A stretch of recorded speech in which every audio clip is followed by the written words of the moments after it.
وہ اتنا روئی کہ ہچکی بندھ گئی تو بالآخر نل کھول کر منا پر پانی ڈالنے لگی۔ اس نے سوچ لیا تھا کہ آج وہ آخری بار رو رہی ہے، وہ آج کے بعد ہرگز نہیں روئے گی۔ اس نے تو سیدھے طریقے سے سب حاصل کرنے کا سوچا تھا، لیکن ان لوگوں کو سیدھا طریقہ راست نہیں آتا۔ ٹھیک ہے، اب ان سے انتقام لینے کے لیے اسے جادو یا سفلی علم کا سہارا بھی لینا پڑا تو وہ لے گی۔ اسے اب صبح کا انتظار تھا۔ صبح اسے بس اسٹاپ پر جا کر اس سیاہ فام لڑکی سے وہ کتاب لینی تھی۔ ویسے نہیں تو ایسے صحیح، چہرے پر ٹھنڈا پانی ڈالتے ہوئے اس نے نفرت سے سوچا تھا۔ صبح اسے کالج نہیں جانا تھا، ایگزامز ختم ہو چکے تھے، مگر وہ پھر بھی بہانہ بنا کر مخصوص وقت سے آدھا گھنٹہ پہلے بس اسٹاپ پر چلی گئی اور اب مسلسل بینچ کے آس پاس ٹہل رہی تھی۔ سیاہ فام لڑکی ابھی تک نہیں آئی تھی۔ محمل بار بار کلائی پر بندھی گھڑی دیکھتی، پھر بے چین نگاہوں سے گردن ادھر ادھر گھماتی، بھوری اونچی پونی بھی ساتھ ساتھ ہی جھولتی۔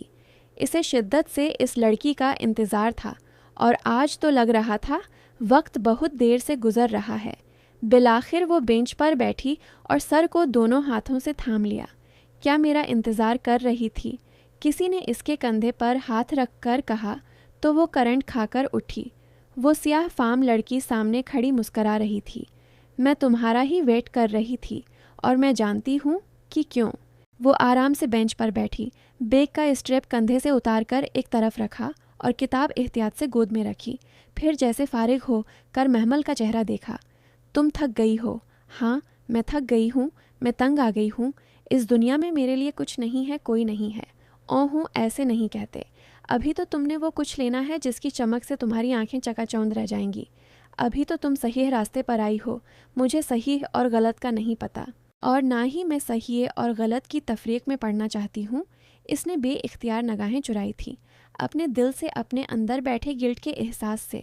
کوئی بات نہیں، شروع میں یہ کتاب مشکل لگے گی، جیسے کوئی عذاب ہو، کوئی قید ہو، مگر پھر تم عادی ہو جاؤ گی۔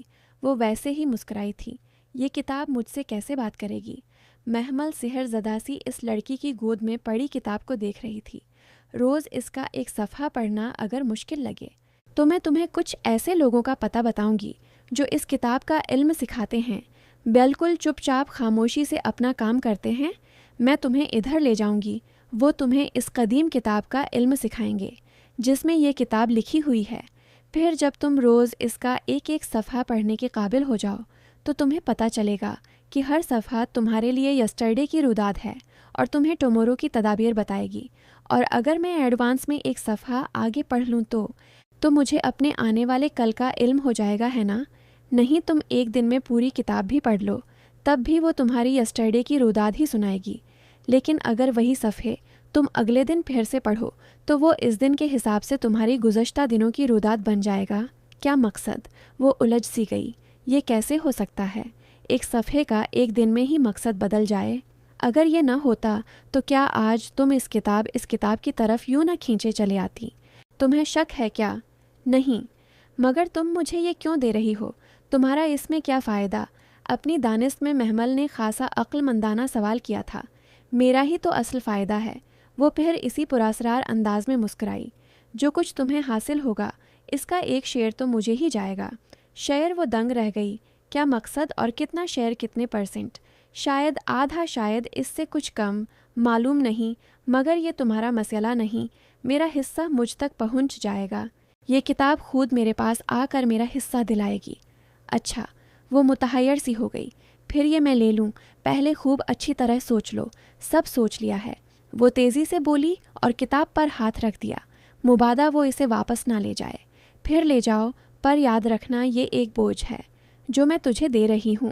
اگر تم نے وہ جنہیں تم عملیات کہتی ہو کر لیے اور ویسے ہی کیے جیسے یہ کتاب کہتی ہے تو سب کچھ بدل جائے گا۔ تم اس کتاب میں رہنے لگو گی۔ اس کتاب کے علاوہ تمہیں کچھ نظر نہیں آئے گا۔ دیوانی ہو جاؤ گی مجنوں، اور پھر اگر تم نے اس کو چھوڑنا چاہا تو تباہ ہو جاؤ گی۔ جو ملا تھا وہ بھی کھو دو گی، اور جو پہلے سے تھا وہ بھی عذاب بن جائے گا۔ جاؤ، اسے لے جاؤ۔ اس نے سیاہ جلد والی بھاری کتاب اٹھا کر اس کی طرف بڑھا دی، اور جب محمل نے اسے لینے کے لیے ہاتھ بڑھائے تو لرز رہے تھے۔ Thank you. کیا یہ مجھے تمہیں واپس کرنی پڑے گی؟ نہیں، اور جب میں پوری پڑھ لوں، ختم کر لوں تب؟